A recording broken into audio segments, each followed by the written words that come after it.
त्याला दिसलो आणि त्याने मला हाक मारली. तेव्हा मी म्हणालो, काय आज्ञा? तो मला म्हणाला, तू कोण आहेस? मी त्यास म्हणालो, मी अमलेकी आहे. तो मला म्हणाला, माझ्याजवळ उभे राहून माझा वध कर. मला यातना होत आहे, तरी माझा प्राण अद्यापि कायमच आहे. तेव्हा मी त्याच्यापाशी उभे राहून त्याला वधिले, कारण त्याचे असे पतन झाल्यावर तो वाचणार नाही अशी माझी खात्री झाली होती. मी त्याच्या मस्तकाचा मुकुट व त्याची बहुभूषणे काढून येथे माझ्या स्वामीजवळ आणले आहे. हे ऐकून दाविदाने आपले वस्त्रे धरून फाडली आणि जितके माणूस त्याच्या बरोबर होते त्यांनीही तसेच केले. आमीन. वाचले वचन परमेश्वर आशीर्वाद करे. Thank you sister. उसी तरह से हम हिंदी में रीड करेंगे। हमारे लिए सिस्टर वर्षा पाटोले हमारे लिए हिंदी में आज का जो वचन है वो पढ़ेंगे।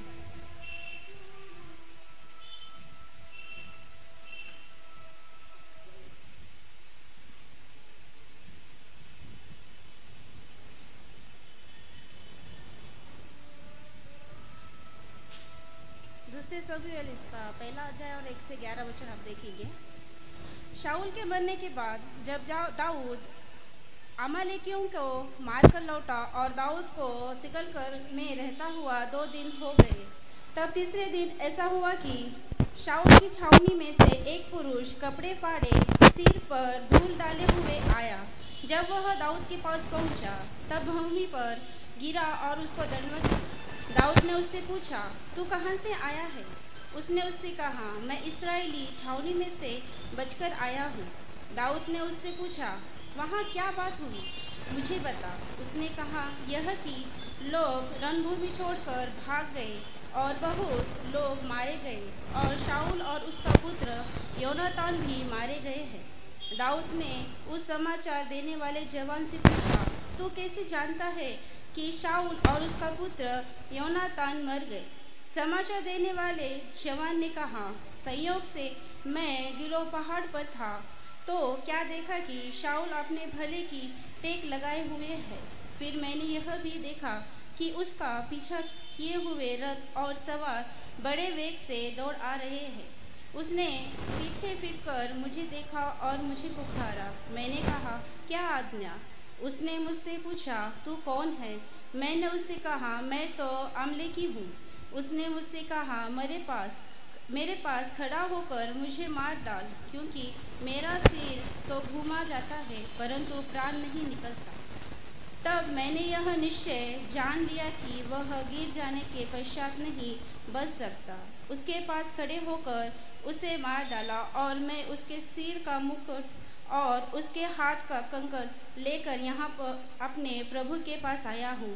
तब दाऊद ने अपने कपड़े पकड़कर फाड़े और जितने पुरुष उसके संग थे उन्होंने भी वैसा ही किया। पढ़े हुए वचन परमेश्वर आशीर्वाद करे। आमीन। Thank you sister. आज का जो वचन हमारे लिए रेस्पेक्टेड पास्टर मेलविन सर जो कि मुंबई से हैं हमें परमेश्वर का वचन देंगे। मैं उनसे रिक्वेस्ट करूंगी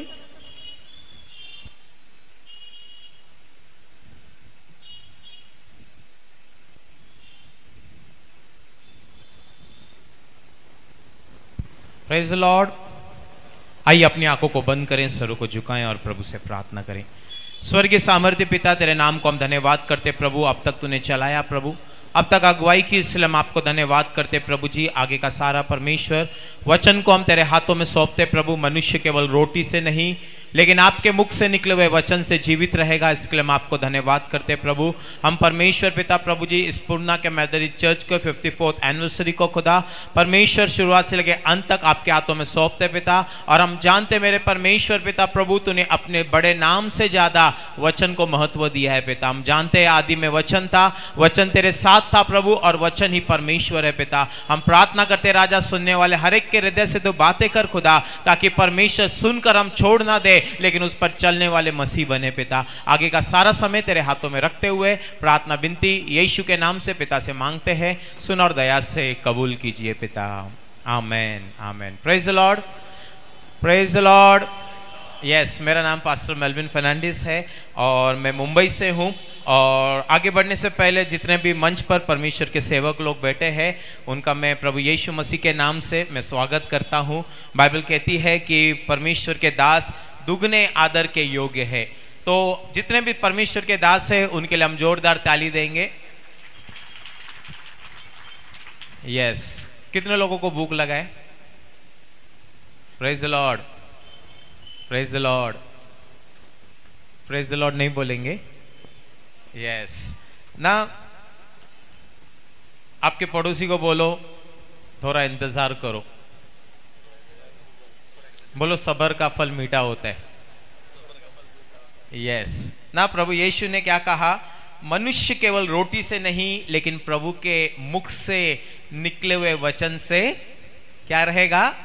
जीवित रहेगा। तो परमेश्वर का वचन के लिए जो है करके जो है मैं मुंबई से यहां पर आया हूं और मुंबई 5 जगह हिंदी चर्च और मराठी चर्च दोनों चर्च में संभालते। स्कूटर सीख रहे थे, आते समय जो है उस हाईवे पर, टिटवाला के हाईवे पर इतना भयानक एक्सीडेंट हुआ कि मैं भी था, वो अंकल थे, मेरे पिताजी थे, हम तीनों जन थे और रास्ते पर यहाँ से लेकर करीबन आधे मीटर तक जो है इतनी दूर तक हमारा स्कूटर गया। हम लोग गिर गए, हमारे कपड़े फट गए, पूरे शरीर से खून आ रहा था। वैसे ही हमको लोगों ने उठाया और तुरंत हमको हॉस्पिटल में एडमिट किया और हमारा ट्रीटमेंट चालू हो गया। तीनों जन हम हॉस्पिटल में थे, मेरे पिताजी, वो सिंधी अंकल और मैं। और जब हम हॉस्पिटल में थे, ट्रीटमेंट चल रहा था, मैं ठीक होते गया और उसके बाद वो अंकल ठीक होते गया, लेकिन मेरे पिताजी की बीमारी बढ़ते गई। ऐसा उनका शरीर पूरा खून के जैसा लाल हो गया। थोड़ा भी उनको मार लगता था वो चिल्लाते थे, रोते थे और धीरे धीरे करके उनका दिल्ली से माल आता था, इलेक्ट्रॉनिक का बिजनेस था, उनका बिजनेस रुक गया। घर में हम लोग इतने दुखी हो गए, कर्जे में गिर गए, बीमारी बढ़ते चली गई और एक समय ऐसा आया, मेरे पिताजी ने सोचा कि जहर खाकर, पॉइजन खाकर पूरे फैमिली को मैं खत्म कर दूंगा।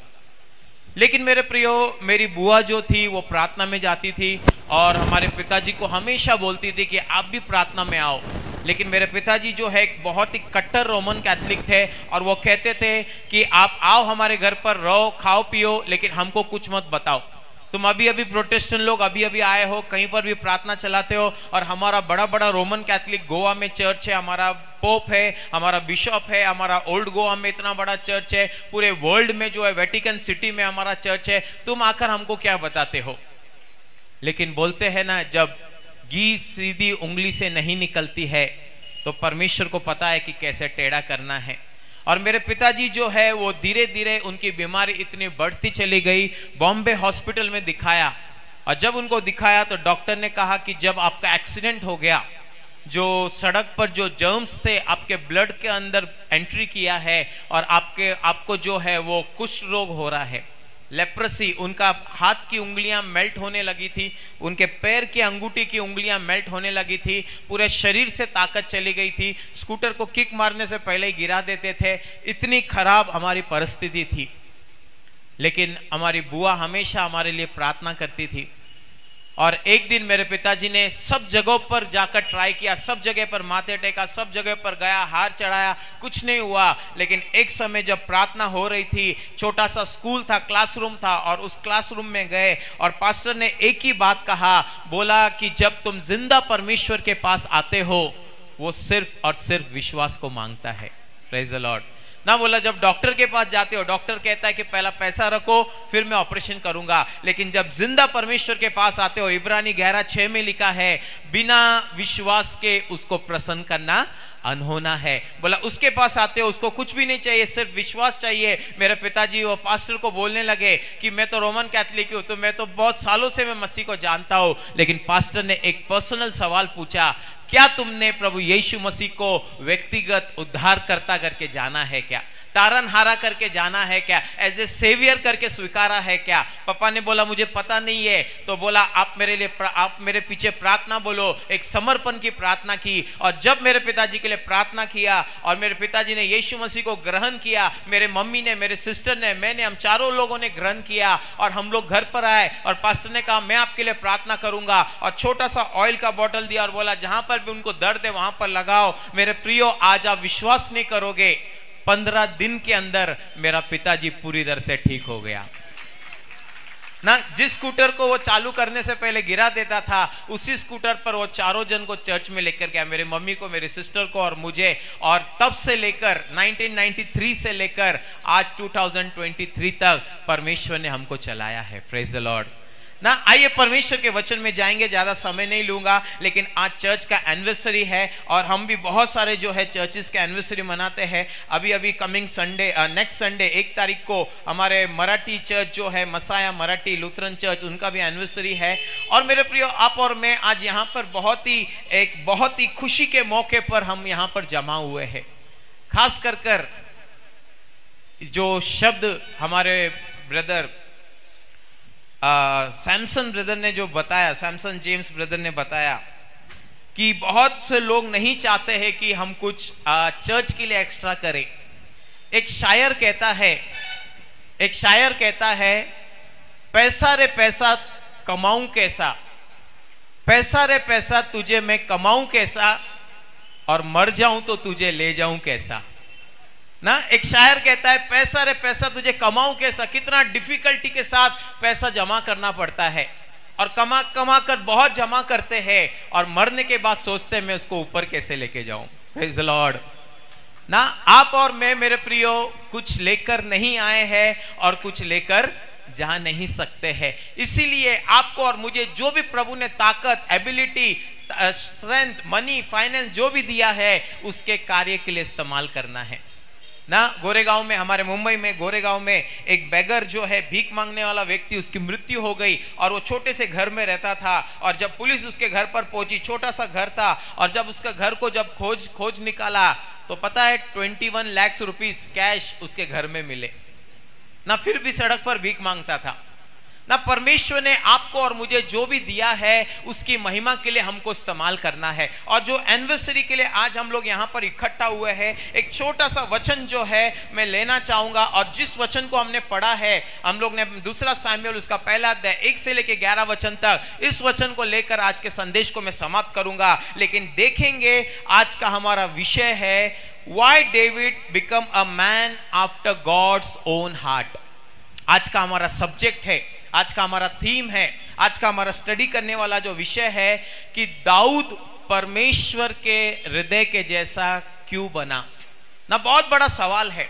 आज आप और मैं आज यहाँ पर इकट्ठा हुए, बहुत सारे हम लोग ने वर्शिप किया। न्यू लाइफ टीम जो बदलापुर से आए हैं, और जो है यहाँ से जो दूसरे टीम ने बहुत ही सुंदर जो है परली से जो टीम है, बहुत ही सुंदर वर्शिप किया।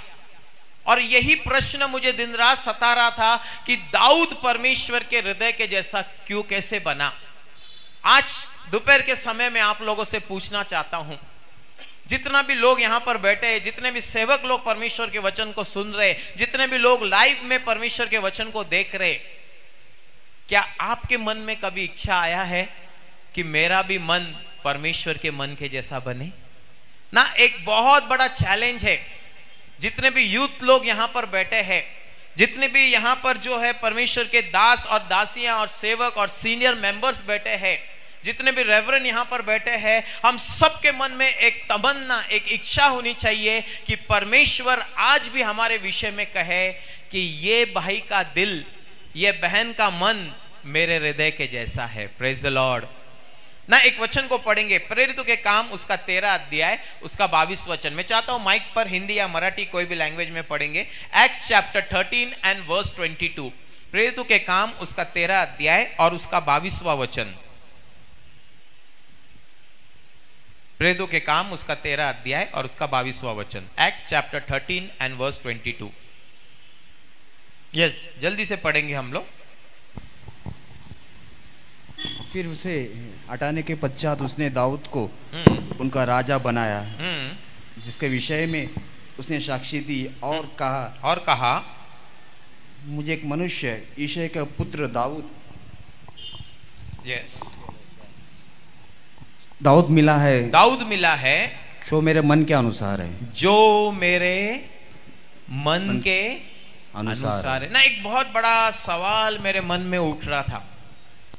नए नियम में दूसरा तीमुथियुस 3:16 में लिखा है कि संपूर्ण पवित्र शास्त्र परमेश्वर की प्रेरणा से लिखा गया है।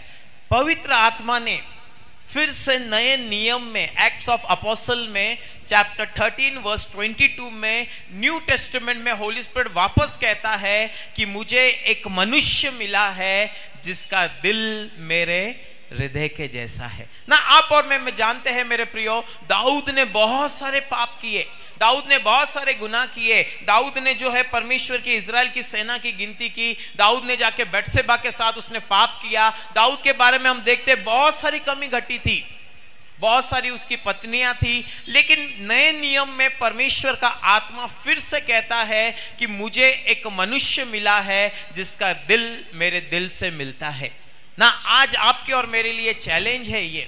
मैं यहां से जाने से पहले सब लोगों को ये चैलेंज करना चाहता हूं, परमेश्वर ने आपके और मेरे बारे में भी कहना चाहिए। हम भी बहुत वीक होंगे, हम भी बार बार पाप में गिरते होंगे, हमसे भी जाने अनजाने में गलती गुनाह होता होगा, लेकिन परमेश्वर के निकट आपको और मुझे जाना है। 4 बातों को मैं बताना चाहूंगा, 4 पॉइंट्स को मैं डेविड के बारे में रखना चाहूंगा। Why he was a man after God's own heart, क्यों परमेश्वर उसके बारे में गवाही देता है कि ये मेरे दिल के जैसा है। पहला पॉइंट हम देखेंगे, he had a hunger to build the house of God. सबसे पहला पॉइंट है, उसके मन में एक इच्छा थी कि मुझे परमेश्वर का भवन बांधना है। We will turn our Bible to 1 Chronicle chapter 28, पहला इतिहास उसका 28वां अध्याय, पहला इतिहास उसका 28वां अध्याय और उसका 3रा वचन। 1 क्रॉनिकल चैप्टर 28 एंड वर्स 3, पहला इतिहास उसका 28 अध्याय और उसका 3रा वचन। सबके पास बाइबल है? यस, दिखाइए आपका बाइबल। यस, बहुत से लोग मोबाइल दिखा रहे। प्रेज द लॉर्ड ना, ये बाइबल होना बहुत जरूरी है। Will read 1 Chronicle chapter 28 and verse 3। परमेश्वर ने मुझसे कहा, तो मेरे नाम के लिए भवन ने बना पाएगा, क्योंकि तो युद्ध करने वाला पुरुष है। हाँ। और तूने खून बहाया है। हाँ, आगे पढ़ेंगे पास्टर। फिर भी इज़राइल के परमेश्वर यहोवा ने मेरे पिता के समस्त घराने से मुझको चुन लिया है कि मैं सदा इज़राइल का राजा बना रहा हूँ। Praise God. अर्थात उसने मुझे यहूदा के अगुआ होने के लिए और यहूदा के घराने में से इता के घराने को चुन लिया। यस, आमेन। देखो यहाँ पर लिखा हुआ है, दाऊद परमेश्वर के लिए भवन बनाना चाहता है। अगर 2 सैमुएल चैप्टर 7 पढ़ेंगे, 2 सैमुएल उसका 7वां अध्याय, लिख सकते हैं, घर जाकर आप पढ़ सकते हो। वहां पर लिखा है कि दाऊद के अंदर ये तमन्ना था, दाऊद के अंदर ये इच्छा था कि मुझे परमेश्वर का घर बनाना है। Praise the lord, praise the Lord. सब लोग हैं यहाँ पर? यस, वो बलून को बाद में देख लेना ना, बलून हम लोग सब लोग ने देखा है। यह समय है परमेश्वर के वचन को देख सुनने का, क्योंकि परमेश्वर का वचन जो है हमारी जिंदगी को बदलता है। परमेश्वर का वचन जो है हमारे सूखे जमीन के अंदर जो है जल की धाराओं को बहाता है। और बाइबल यहां पर कहती है दाऊद परमेश्वर के घर को बनाना चाहता है। वो कहता है, परमेश्वर मैं आलीशान महल में रहता हूं, लेकिन तेरा संदूक जो है वो केदार्स में रहता है, तेरा संदूक जो है वो छावनी में रहता है, तेरा संदूक जो है ऐसे कच्चे जगह पर रहता है। और उसके अंदर जो है एक तमन्ना थी कि मुझे परमेश्वर का भवन बनाना है। आज मेरे प्रियो, आज इस दोपहर के समय जितने भी लोग परमेश्वर के वचन को सुन रहे हैं, सबसे पहली बात, दाऊद परमेश्वर के दिल के जैसा क्यों बना? Why David become a man after God's own heart? सबसे पहली बात बाइबल हमें बताती है, he had a hunger to build the house of God. उसके अंदर एक इच्छा थी कि परमेश्वर के घर को मुझे बनाना है। आज हम में से कितने लोग यहाँ पर बैठे हैं, इस कलीसिया के चर्च मेंबर्स, मेथोडिस्ट जो पूर्णा का मेथोडिस्ट चर्च है, हम में से कितने लोग उत्साहित है कि मुझे आगे आकर प्रभु का काम करना है। जो परमेश्वर का काम मैं कर सकता हूं, जितनी मेरी काबिलियत है, एबिलिटी है, जितनी मेरी क्षमता है, मैं आकर जो है मैं काम करूंगा। मेरी शुरुआत में बताना चाहता हूं, जब मैं उल्लासनगर में एक चर्च में मैं जाता था, सुबह 8 बजे सर्विस होती थी, मैं 6 बजे पहुंचता था, चर्च में झाड़ू लगाता था, कुर्सियां लगाता था, प्रभु भोज की विधि बनाता था, उसके बाद साउंड सिस्टम लगाता था, फिर उसके बाद मैं प्रेयर के लिए बैठता था। इसके साथ मेरी शुरुआत हो गई। इसके साथ मैंने परमेश्वर की सेवा शुरू की और परमेश्वर का घर के लिए मुझे इतना उत्साह था कि जहां जहां प्रार्थना सभा होती थी मैं सारी सभाओं में जाता था ना। जब मैं मेरा ग्रेजुएशन कंप्लीट हुआ, जब मैंने बीकॉम कंप्लीट किया, उसके साथ साथ मैंने डिप्लोमा किया, मेरा बाइबल का जो है थियोलॉजी में डिप्लोमा किया, और मैं परमेश्वर से प्रार्थना करता था कि प्रभु मुझे फुल टाइम सेवा में आना है, मुझे फुल टाइम सेवा में आना है। लेकिन पता है परमेश्वर ने मुझे 10 साल इंतजार कराया ना। जब मैंने डिप्लोमा करके मैं परमेश्वर से कहा कि प्रभु मुझे सेवा करना है, प्रभु ने मुझे आईसीआईसीआई बैंक में भेज दिया जॉब के लिए। वहां पर गया, सेवा के लिए टाइम नहीं मिलता था, रिजाइन कर दिया और फार्मा में गया। फार्मा का आधा दिन काम था, आधा दिन काम करता था, और उसके बाद मैं जो है चर्च में जाकर यूथ मीटिंग चलाता था। प्रेजेंट वर्शिप के लिए जो है हम लोग यूथ को जमा करते थे, फिर उसके बाद जो है कॉटेज मीटिंग होता था, हाउस विजिटिंग करते थे। इसके साथ मैंने अपनी शुरुआत की और अभी प्रभु के अनुग्रह से मैंने अपना BTH पूरा किया और उसके बाद MTH मैंने पूरा किया। और परमेश्वर जो है इतने आज द्वार को खोल रहा है ना। जून के महीने में, जून के एंडिंग में, जून 26 को मुझे एक फैमिली ने दुबई में बुलाया।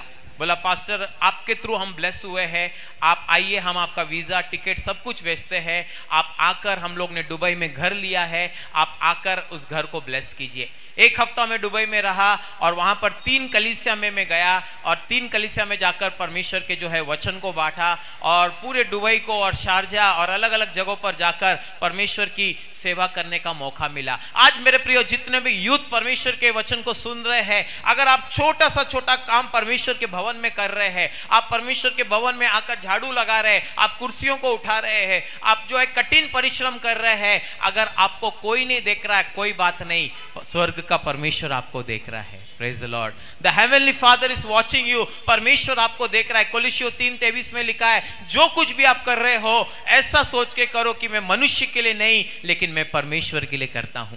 और जब आप परमेश्वर के लिए करोगे, परमेश्वर ने यूसुफ को जैसे उठाया धूल में से और उसको राजाओं के बीच में मंत्री बनाया, दाऊद को चरवा में से उठाया और उसको परमेश्वर ने जो है राजगद्दी पर बिठाया। यदि आप और मैं परमेश्वर के लिए समर्पित होते हैं, परमेश्वर आपको और मुझे उस लेवल पर नहीं रखेगा, वो अपनी महिमा और महिमा और महिमा में लेकर जाएगा। मैथ्यू 6:33 में लिखा है, मत्ती 6:33 में लिखा है, सबसे पहले मेरी राज और धार्मिकता की खोज कर, बाकी के सब वस्तुएं परमेश्वर कहता है मैं तुझे यूं ही दे दूंगा। प्रेज द लॉर्ड ना। जब मैं मलाड में गया 2009 में, 2 अगस्त 2009 में मलाड में जब IELC लुथरन चर्च में मैं गया, वहां पर एक फैमिली उस चर्च के मेंबर्स थे और उन्होंने कहा कि पास्टर हमारे लिए प्रेयर करो, हमारा बिजनेस बहुत लॉस में जा रहा है।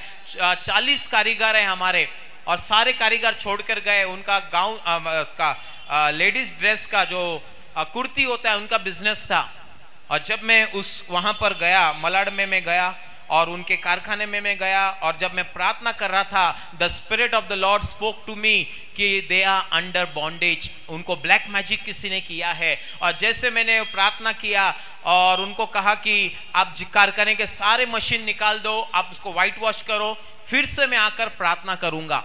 और जब उन लोग ने सारा चीज निकाला, व्हाइट वॉश करने लगे, बहुत सारा उनको तावीज, कुनकू, लींबू, ये सारी चीजें मिली, सब कुछ निकाल दिया। और उसके बाद मैंने जब जाकर वहां पर वापस प्रार्थना किया, मेरे प्रियो उनके पास एक कारखाना था। प्रभु के अनुग्रह से, परमेश्वर की दया से उनके 3 कारखाने हो गए। प्रेज द लॉर्ड ना, 3 कारखाने हो गए। और उसके बाद जो है उनके पास एक भी 4 व्हीलर नहीं था और उन्होंने कहा कि पास्टर आप प्रार्थना करो कि परमेश्वर हमको आशीष करे। और प्रभु ने उनको आशीष करते गए। 3 कारखाने हो गए और एक कारखाने में 40-40 कारीगर थे। प्रभु ने उनको ब्लेस करता गया और उन्होंने देखा मैं उल्लासनगर से मलाड में ट्रैवल करता हूं, बाइक पर 60 किलोमीटर्स में जाता हूं। तो उन्होंने एक दिन मुझे बुलाया, उस सिस्टर ने बुलाया और बोला पास्टर आपको ड्राइविंग आता है? मैं बोला नहीं सिस्टर नहीं आता है मुझे। तो बोला आप क्लासेस लगा दो करके। तो क्लासेस मैं बोला ठीक है।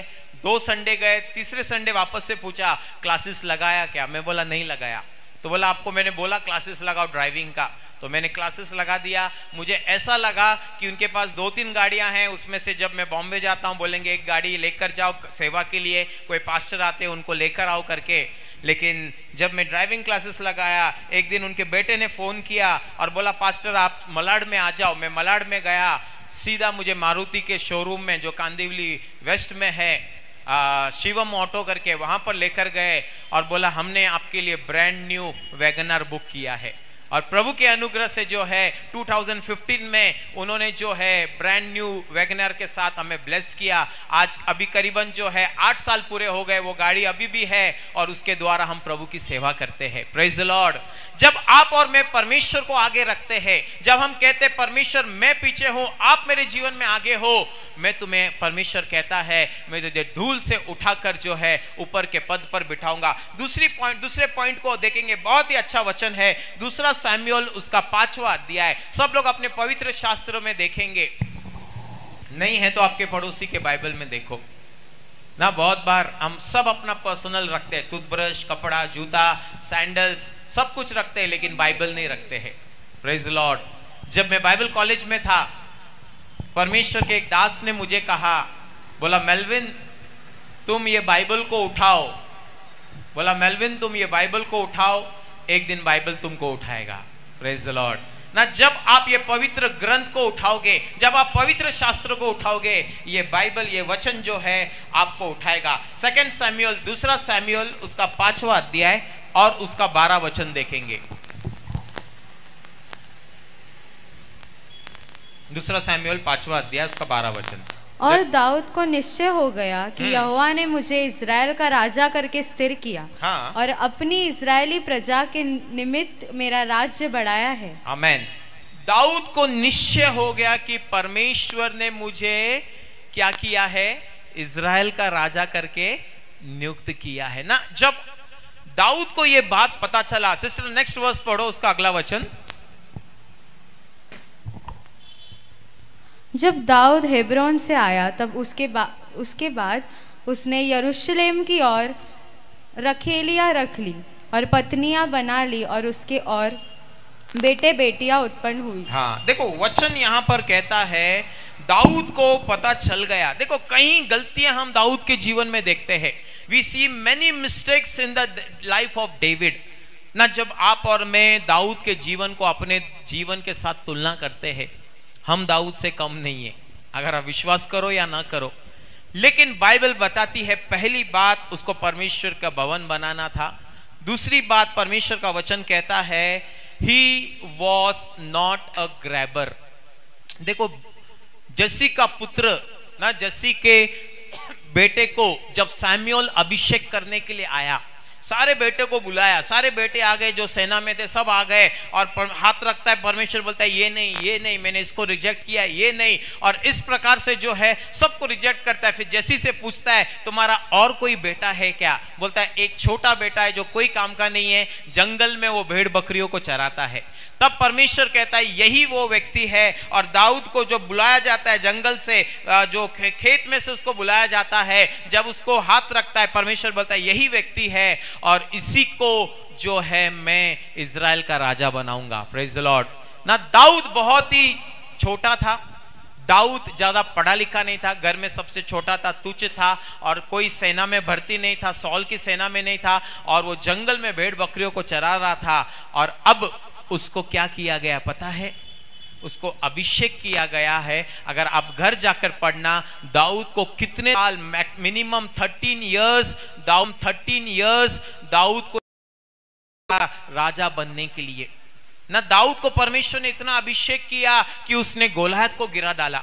दाऊद को परमेश्वर ने इतना अभिषेक किया कि वो भालू और लायन को फाड़ डालता था।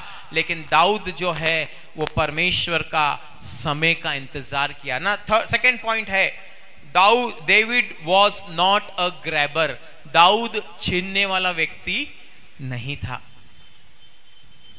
जब एक बच्चा पैदा होता है ना, एक बच्चे को जब हम हॉस्पिटल में देखने जाते हैं ना, तो क्या होता है, उसकी मुट्ठी कैसे रहती है?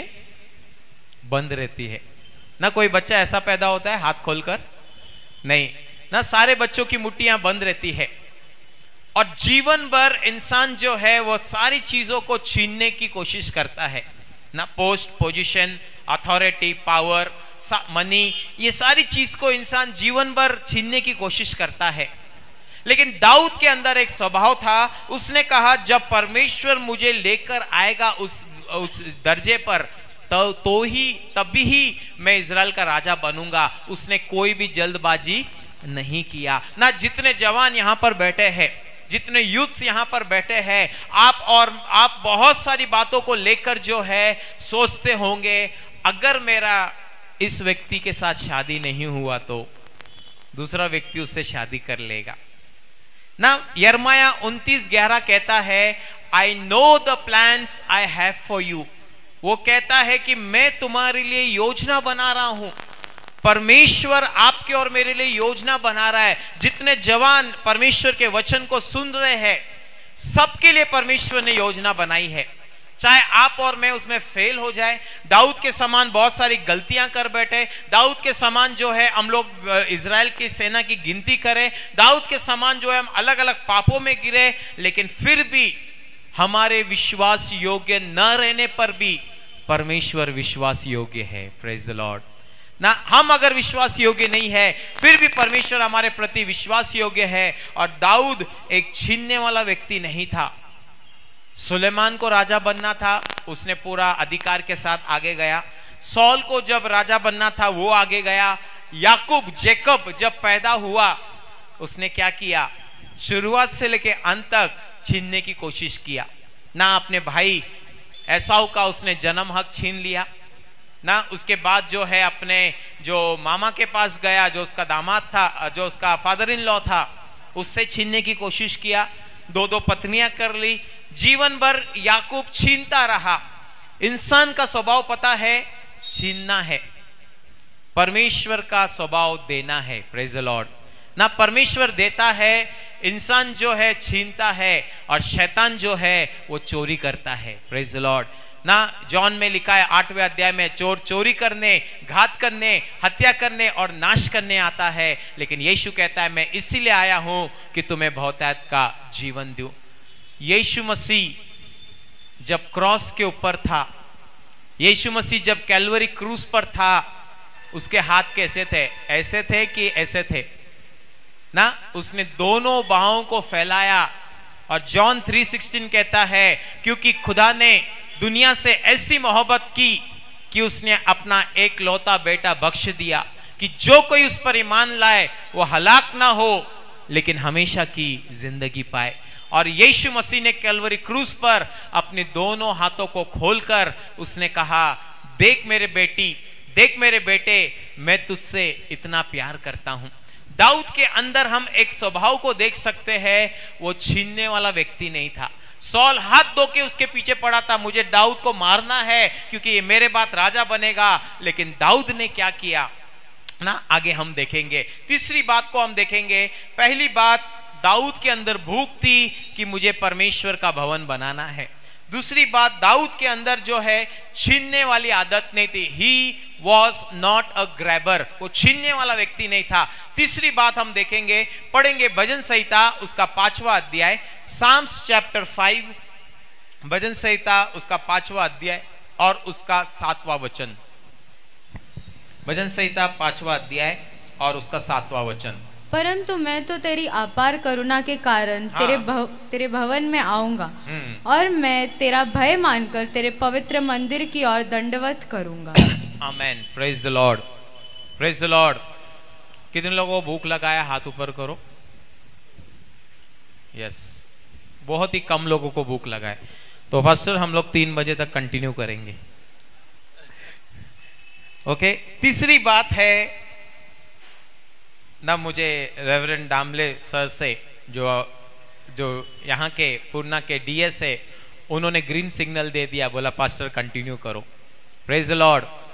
यस। तीसरी बात है, David was a worshipper. Dawood जो है एक आराधना करने वाला व्यक्ति था ना। वेरी गुड, बहुत ही अच्छा पॉइंट है। और सेकेंड सेशन में हम लोग जो है सिर्फ इस विषय के ऊपर देखेंगे, आराधना क्या है, आराधना कहां, सबसे पहले बाइबल में आराधना कहां पर हुई, और पहले आराधना में कितने लोग थे, और पहले आराधनाओं में क्या कीबोर्ड था, लैपटॉप था, ऑक्टोपैड था, ढोलक था, कोंगो था, ये सब हम लोग सेकंड सेशन में हम देखेंगे। लेकिन अब हम लोग देख रहे हैं दाऊद परमेश्वर के हृदय के जैसा कैसे बना, how he became a man after God's own heart. और तीसरी बात लिखा हुआ है, दाऊद जो था वो परमेश्वर की आराधना करने वाला व्यक्ति था। भजन संहिता 119 में पढ़ेंगे, वहां पर भजनकार कहता है, मैं 7 बार परमेश्वर तेरे भवन में जाऊंगा और तेरी आराधना करूंगा। प्रेज द लॉर्ड,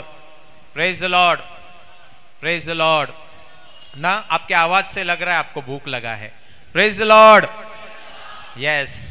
ना भजनकार दिन में 7 बार जाकर परमेश्वर की आराधना करता था, आज उल्टा हो गया। हम लोग 7 दिन में एक बार आते हैं भवन में और परमेश्वर की आराधना करते हैं और बोलते हैं, पालक साहेब तुम्हें ये काय केला, काय जरूरत होती ना, इसकी क्या जरूरत थी, ये क्यों किया आपने। मेरे प्रियो, आपको और मुझे परमेश्वर को आराधना देना है ना। अगर हम मीका की किताब हम पढ़ेंगे नहीं, अब घर जाकर पढ़ सकते हैं। मीका 5:2 में परमेश्वर कहता है, यहूदा के शहर में, बेतलहम जो है यहूदा में, वहां पर मेरे पुत्र को, एक ऐसे जाति को, एक ऐसे पुत्र को मैं भेजूंगा जो सबसे महान होगा। छोटे से बेतलहम में मैं अपने पुत्र को मैं भेजूंगा। Praise the Lord.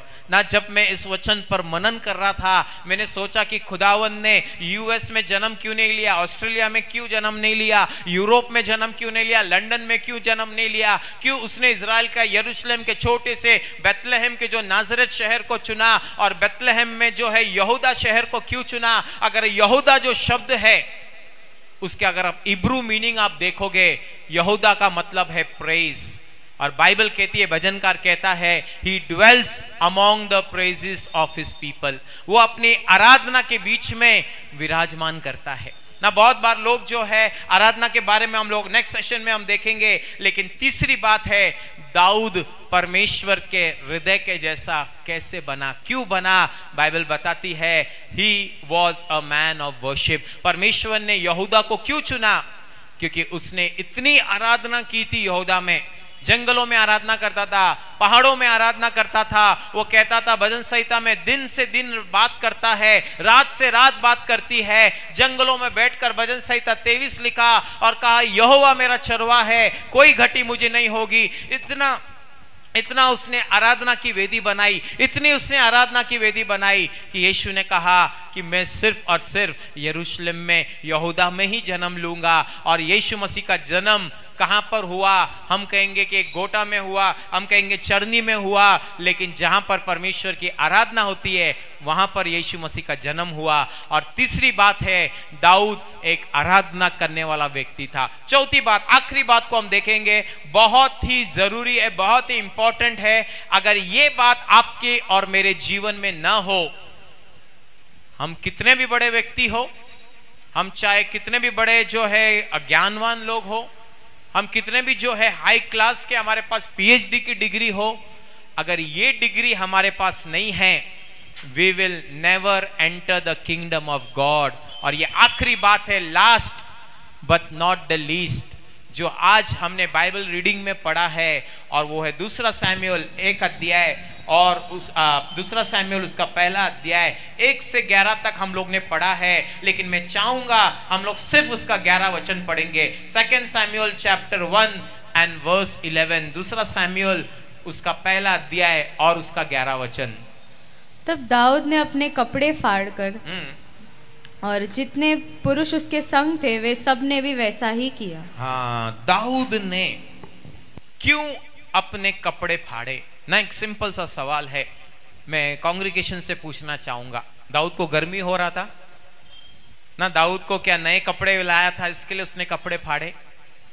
आज मेरे प्रियो, अगर बाइबल रीडिंग के समय 2 लैंग्वेज में रीडिंग हुआ, मराठी और हिंदी में, आप सब लोगों ने इस वचन को सुना होगा। क्या हुआ इस घटना में ना, क्या हुआ इस घटना में। To cut the message short, हम जानते समय ज्यादा हो चुका है, हमारे बीच में बच्चे भी हैं, उनका लंच टाइम हुआ है। संदेश को जो है कम करते हुए अगर पूरे टेक्स्ट को अगर आपने देखा सुना होगा तो दाऊद सॉल की मृत्यु के बारे में एक सैनिक ने आकर दाऊद को बताया। अगर आगे हम पढ़ेंगे वो सब झूठ था, वो सिर्फ मैनिपुलेट करके वो बता रहा था कि मैंने सॉल को मारा और उसकी मुंडी में तुम्हारे पास लेकर आया हूं। चौथी बात, आखिरी बात, सबसे इंपॉर्टेंट बात, चाहे हम बच्चे हो, चाहे हम बुजुर्ग हो, चाहे हम जवान हो, चाहे हम पढ़े लिखे हो, चाहे हम अनपढ़ हो, चाहे हम पुरुष हो, चाहे हम स्त्री हो, सबको यह बात जरूरी है, David was a man of forgiveness. दाऊद एक क्षमा करने वाला व्यक्ति था। He was a old testament man, sorry he was a new testament man living in old testament. यीशु मसीह ने मत्ती की किताब उसके 5वें अध्याय में क्या कहा, पढ़ेंगे। Will turn our Bible to Matthew chapter 5, मत्ती की किताब उसका 5वां अध्याय। मत्ती की किताब उसका 5वां अध्याय, उसका सॉरी 6वां अध्याय, Matthew chapter 6 and verse 14 and 15। इसलिए यदि तुम मनुष्य के अपराध क्षमा करोगे तो यदि तुम मनुष्य के अपराध क्षमा करोगे तो तुम्हारा स्वर्गीय पिता भी तुम्हें क्षमा करेगा। तो तुम्हारा स्वर्गीय पिता भी तुम्हें क्या करेगा? क्या करेगा? क्षमा। यस, आगे पढ़ो सिस्टर। और यदि तुम मनुष्य के अपराध क्षमा न करोगे, यदि तुम मनुष्य के अपराध क्षमा न करोगे तो तुम्हारा पिता भी तुम्हारे अपराध क्षमा न करेगा। Praise the Lord. अगर तुम मनुष्य के अपराध को क्षमा नहीं करोगे तो तुम्हारा पिता भी तुमको क्षमा। चौथी बात, लास्ट, सबसे important, David was a man of forgiveness. वो क्षमा करने वाला व्यक्ति था। यीशु मसीह ने नए नियम में कहा, पुराने नियम में क्या लिखा था? आग के बदले आग, दांत के बदले दांत, शत्रु अगर तुमको अटैक करे तुम भी अटैक करो।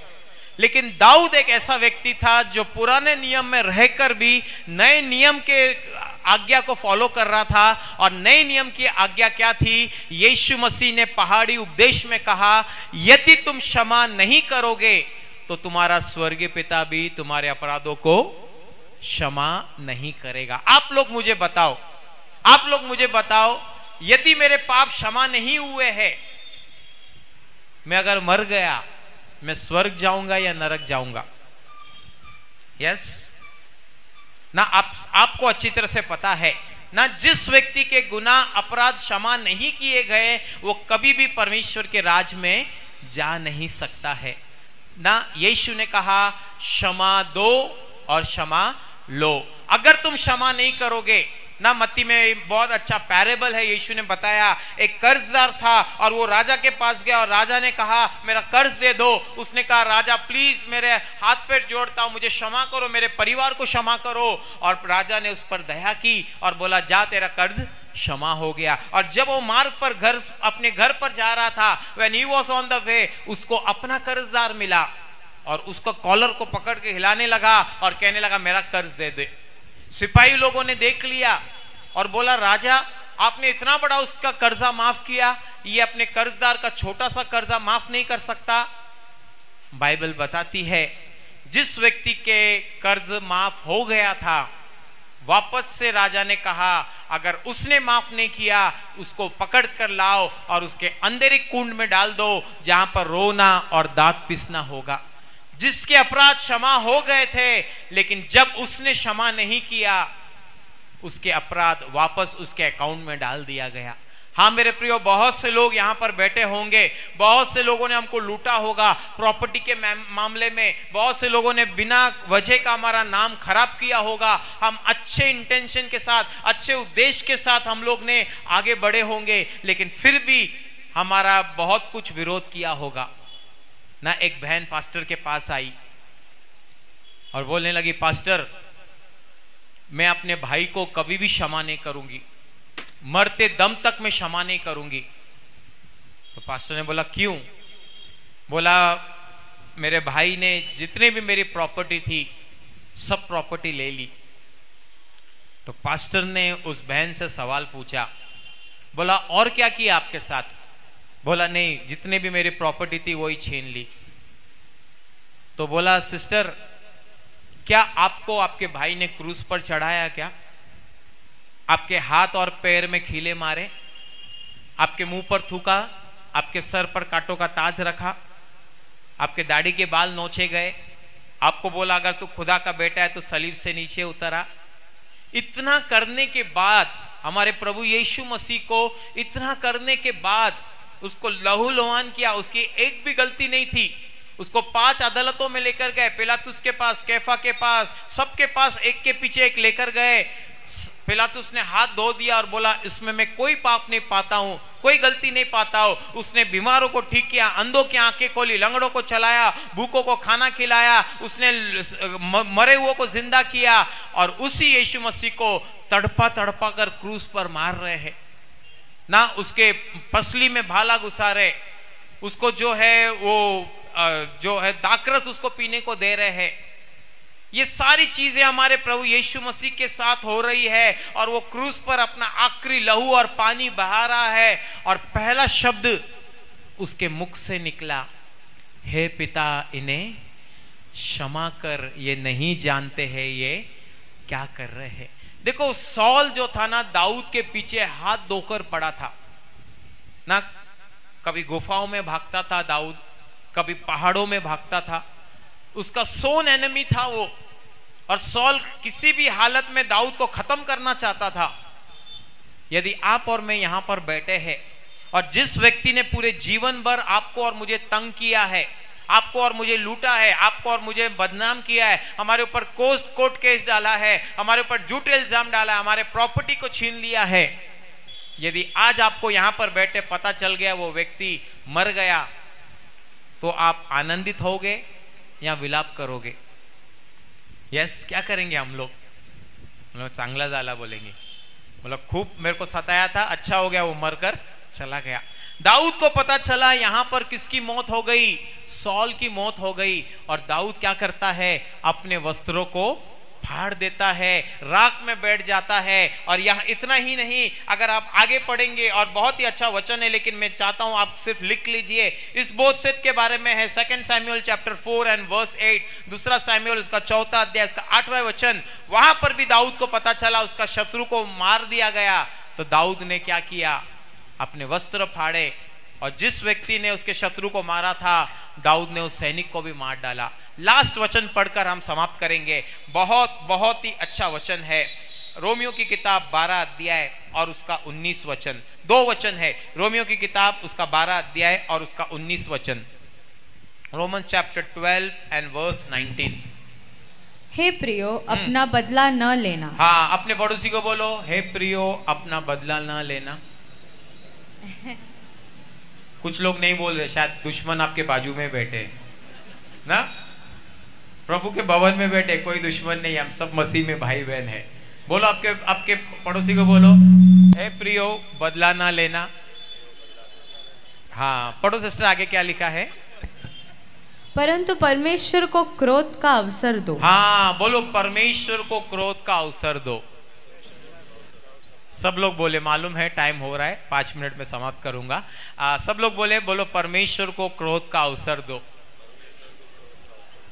पता है जब हम लड़ते हैं ना, प्रभु चुपचाप बैठ जाते हैं, बोलते हैं उसको लड़ने दो।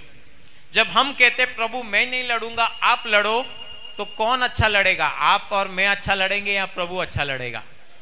हाँ, प्रभु अच्छा लड़ेगा। मेरे प्रियो, कहीं एग्जाम्पल, कहीं गवाही है जिन्होंने बहुत कुछ हमें तंग किया, हमने सिर्फ प्रार्थना किया और बोला प्रभु तू कार्य कर, और प्रभु ने कार्य करके दिखाया। यदि आपको लूटा गया, यदि आपको परेशान किया गया है, यदि आपके ऊपर इल्जाम लगा गया, आप कुछ मत करो, बोलो हे पिता इनको क्षमा कर, ये नहीं जानते हैं क्या कर रहे हैं।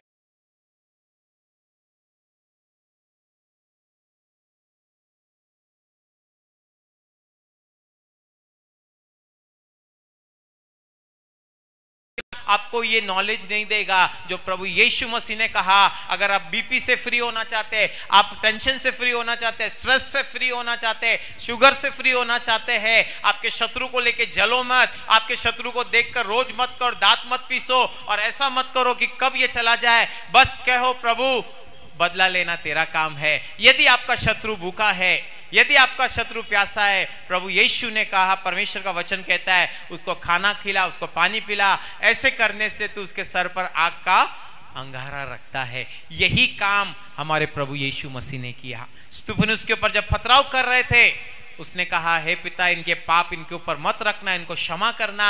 उसी प्रकार मेरे प्रियो दाऊद ने भी क्षमा किया। और दाऊद ने जब उसको पता चला उसकी शत्रु की मौत हो गई, वो राख में बैठ गया और वो रोने लगा ना। परमेश्वर इन 4 बातों के कारण, as per my knowledge and my study में देखता हूं, दाऊद के बारे में परमेश्वर गवाही दे सका कि दाऊद मेरे हृदय के समान है। कंक्लूजन में लास्ट वचन को पढ़ेंगे, प्रेरितों के काम 13 अध्याय, एक्ट्स चैप्टर 13 एंड वर्स 36। 13 अध्याय और उसका 36 वचन। क्योंकि दाऊद तो परमेश्वर की इच्छा के अनुसार अपने समय में सेवा कर कर सो गया। अपने समय पर सेवा करके सो गया ना। दाऊद की सेवा पूरी हो गई।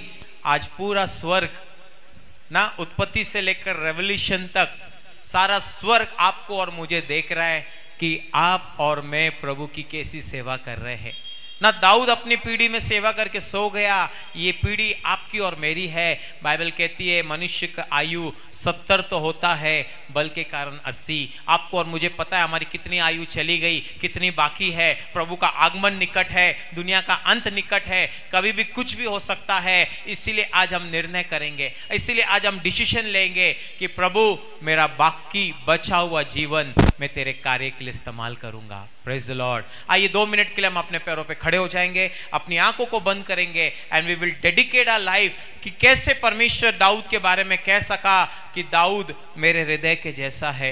स्वर्गीय पिता, मैं तेरे लोगों को मैं तेरे करीब लाता हूं प्रभु।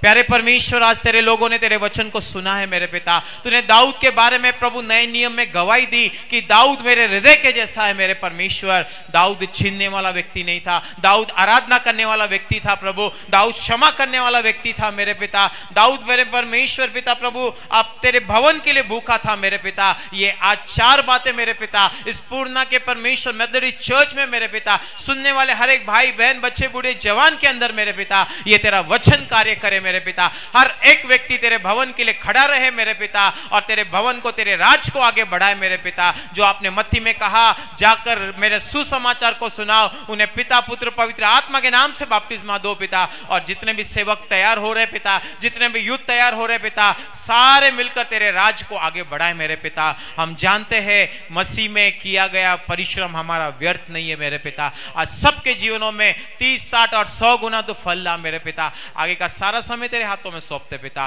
प्रभु। अब तक चलाया, आगे भी तो हमें चला पिता। सारी बातों के लिए हम धन्यवाद करते, प्रार्थना यीशु के नाम से मांगते हैं पिता, आमेन। सभी को धन्यवाद देता हूं कि आपने अपना कीमती समय निकालकर परमेश्वर के वचन को सुना। परमेश्वर आपको आशीष दे। God bless you all. Thank you.